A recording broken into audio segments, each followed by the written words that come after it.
Pernah nggak sih Anda lagi main game, terus bengong, kok bisa ya grafisnya sebagus ini? Atau pas lagi scrolling aplikasi, antar mukanya mulus banget. Nah, kita kan lihat keajaiban visual kayak gitu setiap hari ya. Tapi di balik setiap pixel yang kita lihat, ada semacam ya aturan main tak terlihat yang lagi bekerja keras. Pertanyaannya, gimana caranya semua itu dibuat? Nah, itu dia pertanyaan besarnya kan, pertanyaan yang bakal kita jawab bareng-bareng di sini. Gimana caranya coba baris-baris kode yang kelihatannya abstrak banget bisa berubah jadi dunia visual yang hidup di depan mata kita, pixel demi pixel.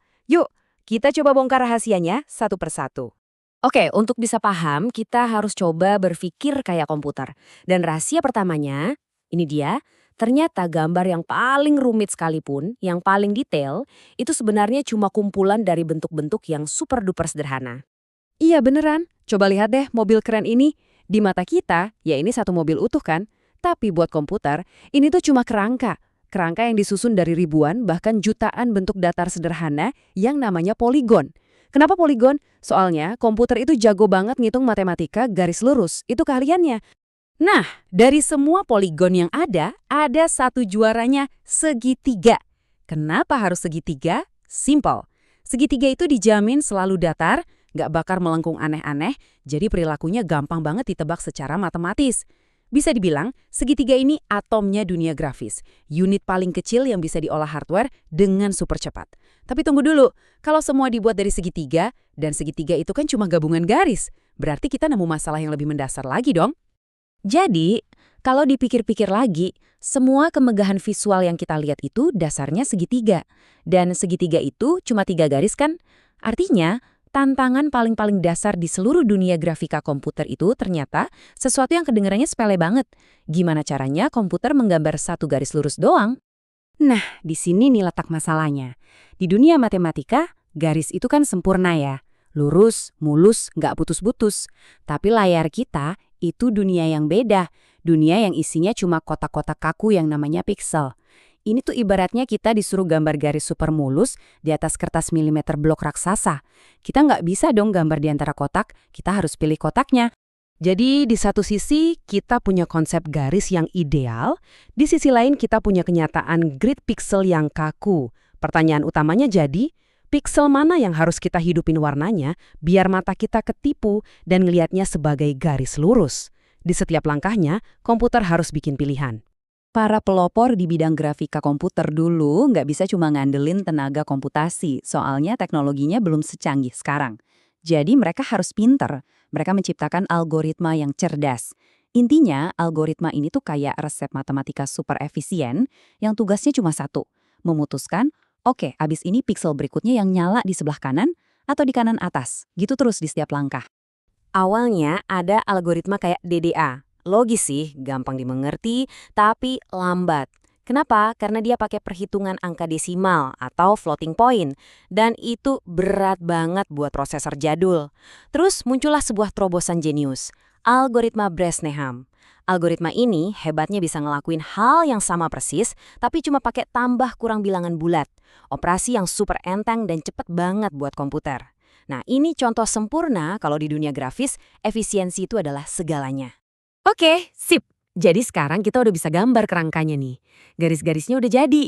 Tapi kan bentuknya masih kosong, masih bolong. Belum lengkap tanpa isi. Nah, langkah berikutnya adalah gimana caranya kita warnain bagian dalamnya. Tentunya dengan cara yang efisien juga. Salah satu metode yang paling terkenal efisien namanya algoritma scanline. Coba bayangin deh, ada mesin pemindai kayak di printer yang gerak dari atas layar ke bawah, baris per baris. Setiap kali garis pemindai ini ngelewatin sebuah bentuk, dia cuma akan nyalain pixel-pixel yang ada di dalam batas bentuk itu, di baris itu aja.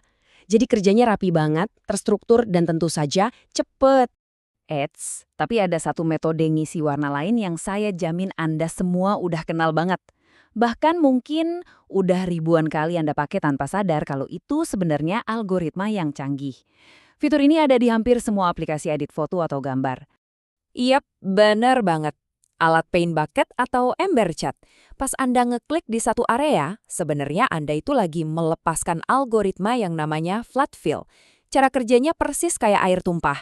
Dia nyebar ke segala arah dari titik yang Anda klik dan baru berhenti pas nabrak dinding, yaitu piksel dengan warna yang beda. Simple kelihatannya, tapi powerful banget. Oke, jadi kita udah bisa gambar garis, terus ngisi warnanya. Keren. Tapi, coba bayangin sebuah dunia game yang super luas. Ada ribuan, bahkan jutaan objek di sana. Layar kita kan cuma bisa nampilin sebagian kecil aja dari dunia itu kan? Nah, pertanyaannya, apa komputer harus repot-repot gambar semuanya? Jawabannya, tentu aja enggak. Dan disinilah trik optimisasi berikutnya masuk. Proses ini namanya clipping. Gampangnya gini deh, anggap layar monitor Anda itu jendela. Clipping itu proses pintar di mana komputer cuma peduli sama apa yang kelihatan dari jendela itu aja. Semua yang ada di luar jendela sengaja diabaikan, nggak digambar sama sekali. Kedengarannya simple dan logis ya. Tapi, kenapa sih ini sepenting itu? Kenapa komputer harus capek-capek motongin objek? Kan lebih gampang gambar aja semuanya, terus biarin aja yang nggak kelihatan, benar nggak? Jawabannya? Satu kata, sumber daya. Setiap satu piksel yang digambar itu butuh tenaga komputasi, butuh power.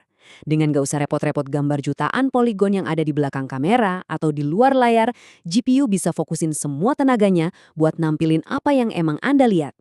Dan inilah bedanya antara game yang jalan mulus sama yang patah-patah alias lag. Oke, sampai sini, semua yang kita omongin itu kan soal dunia 2D yang datar ya. Garis, bentuk, warna. Sekarang, yuk kita naik level. Kita masuk ke dimensi ketiga. Pertanyaan selanjutnya adalah, gimana caranya komputer ngambil bentuk-bentuk datar tadi dan menyihirnya jadi kelihatan nyata, seolah-olah punya volume, punya kedalaman, dan kena cahaya. Ini tuh ada evolusinya, gimana cara menciptakan ilusi cahaya. Namanya shading. Paling dasar ada flat shading. Gampangnya, satu segitiga, ya satu warna solid.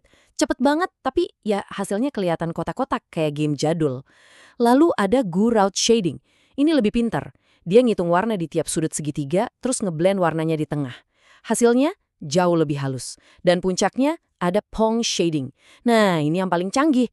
Dia ngitung interaksi cahaya buat setiap satu piksel. Hasilnya super realistis, lengkap sama kilauan-kilauan gitu.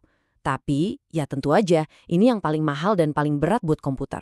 Ini dia pertarungan klasik di dunia grafis. Mau realistis atau mau performa ngebut. Oke, jadi kita udah lihat semua bahan dasarnya nih, cara gambar garis, cara ngisi warna, cara motong gambar, sampai cara ngasih efek cahaya. Ini semua kan resep-resep dasar yang ditemuin puluhan tahun yang lalu. Sekarang pertanyaannya, gimana resep kuno ini dijalankan sama mesin grafis modern yang super kuat hari ini? Percaya atau enggak, prinsip dasarnya itu masih sama persis.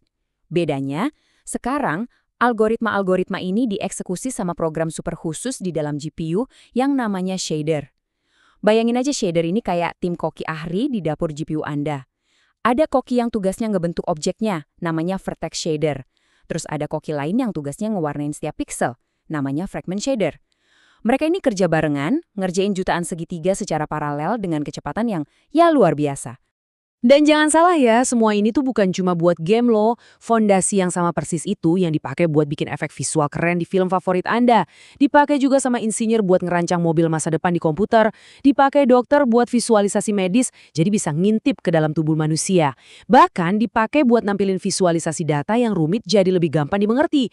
Algoritma-algoritma ini bener-bener ngebentuk cara kita berinteraksi sama dunia digital. Jadi, kita kembali lagi ke titik awal, si segitiga. Sekarang kita udah tahu gimana caranya komputer gambar segitiga, ngisi warnanya, sampai ngasih efek cahaya. Tapi, saya mau tinggalin satu pertanyaan terakhir buat Anda renungkan. Kenapa harus segitiga? Dari semua bentuk yang ada di alam semesta, apa sih yang bikin bentuk sederhana ini jadi begitu fundamental? Sampai-sampai seluruh dunia digital kita dibangun di atasnya? Nah, itu mungkin misteri buat petualangan Anda selanjutnya.